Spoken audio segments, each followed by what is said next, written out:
Women's National Book Association presents the 2012-2013 WNBA Award to Ann Patchett in recognition of her many contributions to the world of literature and in grateful appreciation of her devotion to and advocacy for independent bookselling.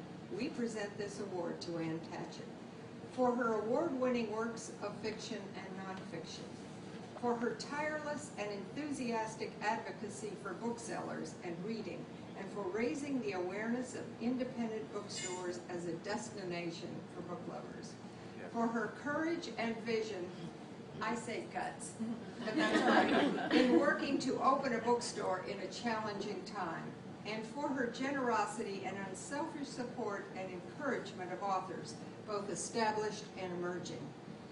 WNBA is proud to honor this exceptional bookwoman whose commitment to the world of books beyond her own career exemplifies the foundational values of the Women's National Book Association.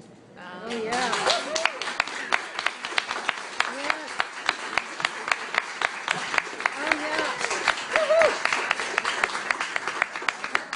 Hey, I'm on.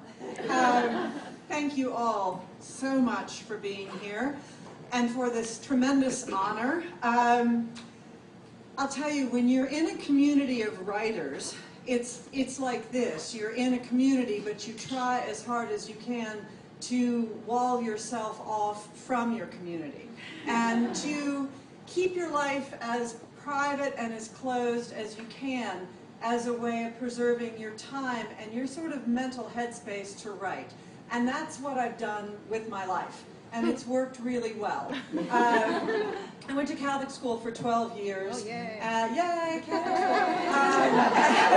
school. And the two things that I really have down cold are modesty and humility, because that's what they were pushing and I bought it.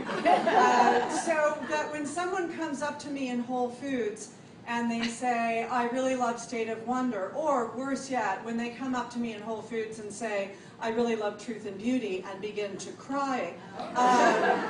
You know, my response is, thank you so much. I never know what to do with that. It's lovely, but after all these years, it still makes me uncomfortable, because that part of my life is so private and walled. Then I accidentally got into the book business, and now people stop me in Whole Foods every day and they say, thank you so much for the bookstore. I love the bookstore. You've done a great job at the bookstore. And I say, thank you for coming to the bookstore. I love the bookstore. This is so great. What are you reading? Let me tell you what I'm reading. And all the walls in my life have come down. That's scary in a lot of ways. But it's in so many more ways really wonderful. And for the first time in my life, I am an active part of my community in Nashville, and also my community of readers and booksellers all across the country, because even though I didn't know I was applying for the job, I have somehow become the spokesperson for independent bookselling. Now, this is the other part of it, though, that's weird.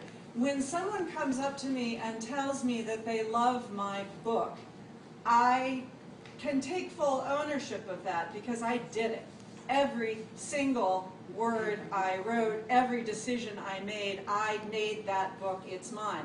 When someone gives me an award for running this bookstore and having this beautiful bookstore, I think immediately of Lauren and of Mary Gray, and thinking they must be like trying so hard not to laugh, because they know how often I'm in here, and they know that I can't operate the cash register, and they know that when I'm trying to find a book, I have to ask somebody where it is. I am to this bookstore what Julia Roberts is to Lancome mascara, which is,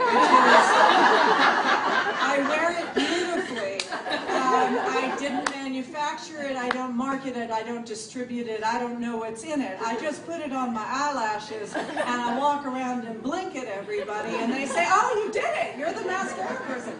So it's very strange and uncomfortable to take ownership and awards, credit for this, because this is Karen Hayes and Mary Gray and all of the people who work in this store, who are here when they shouldn't be here on a Sunday night and going above and beyond the call of duty. And I am a tiny bit in that big puzzle. So on behalf of all of us at Parnassus, I thank you. Now I'm going to close with one thing.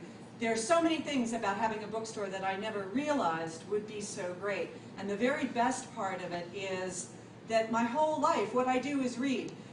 Whenever I publish a book, it's really hard because people who interview me want to know about my hobbies, and I don't have any hobbies. What they want is for you to be a drug addict that kicked it and have an interesting story, and all I do is read. I just sit home and read. Well, now it turns out that's a really fantastic thing because I have read an awful lot of books. And I've been pushing the books that I love on my friends and family for my whole life. And now I can come into the store and just take a stranger and say, let me tell you, this is what you've got to read. And that is such a joy. I don't think of it in terms of sales, but I think of it in terms of how do we all think of it. We love books. We want to share what we love. We're big-hearted people. And if you had some, it's like religion. This is my religion.